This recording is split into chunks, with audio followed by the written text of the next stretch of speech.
Hello boys, this Merchant of Venice Act 1 Scene 3 is a continuation of the scenes that we did not get an opportunity to have a class because of the lockdown. So we have done till Act 1 Scene 2 in the school. So Act 1 Scene 3, so we're in the form of a video, we're trying to upload it to you so that you understand what Act 1 Scene 3 is all about.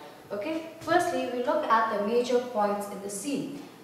The major points, when you look at the major points, one major thing that we can see in this particular scene is the introduction of Shylock. And Shylock happens to be the most important character in Merchant of Venice. So here we also understand in this scene how he hates Antonio, and his hatred for Antonio intensifies when he actually sees Antonio in front of him.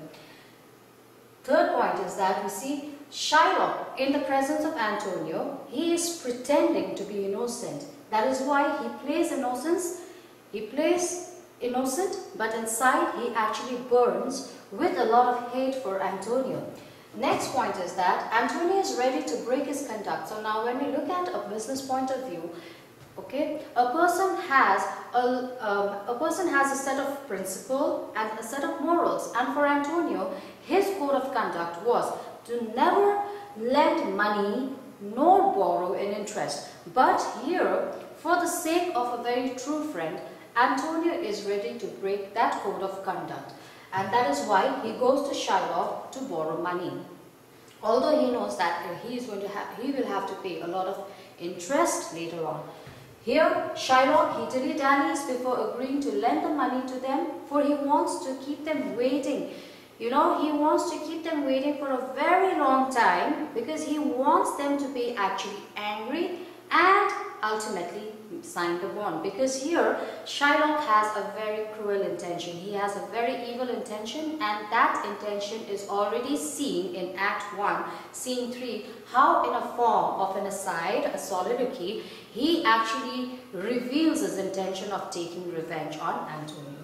Here, the signing of the bond. Now, this is a milestone. You can see that this particular scene is a milestone because this is how the story develops. Now, this is a very important particular incident, that is the signing of the bond is a very important incident in the whole of the drama. Next we see is the theme. Theme is something which a story is based on. If you see Merchant of Venice, each act, each scene, alright, each scene has a significant theme. So here the theme is anti-Semitism, that is hatred between the Jews and the Christians. The reasons why the Christians hated the Jews was that the Jews never listened to the Christians' doctrine. That is, the church never allowed them to give money and take, give or borrow money by giving a lot of interest. But here, the Jews were very blatant. They did not hear a word, they did not listen to a word of what the church had to say, which obviously made the Christians very angry, and that hatred we can see in the form of anti-Semitism, where the characters keep hitting on each other on many points here.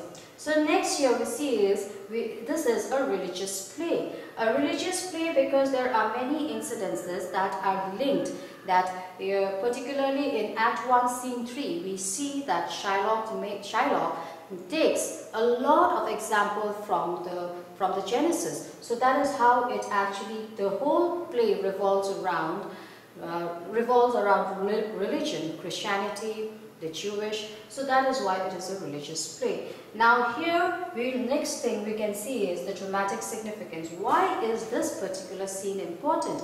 Because, see, every particular scene is majorly important in the scene.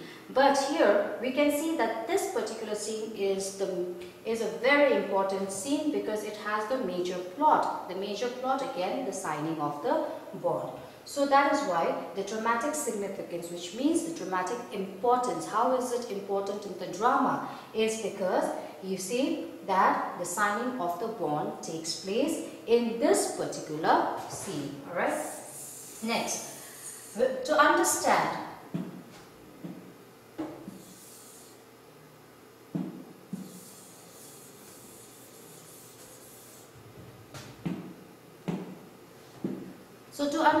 Shakespeare, it is very important to understand historical allusion, alright? And historical allusion, when we talk about allusion, allusion is a figure of speech that makes an indirect reference of something. It makes an indirect mention of something.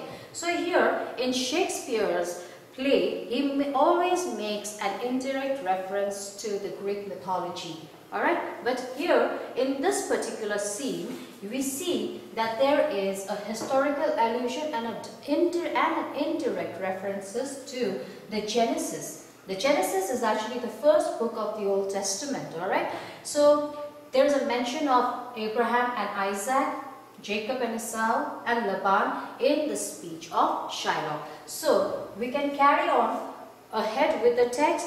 But here, basically, these are the major things that you have to understand this particular scene. You can have a look back and see how the incidences are important in building up the story.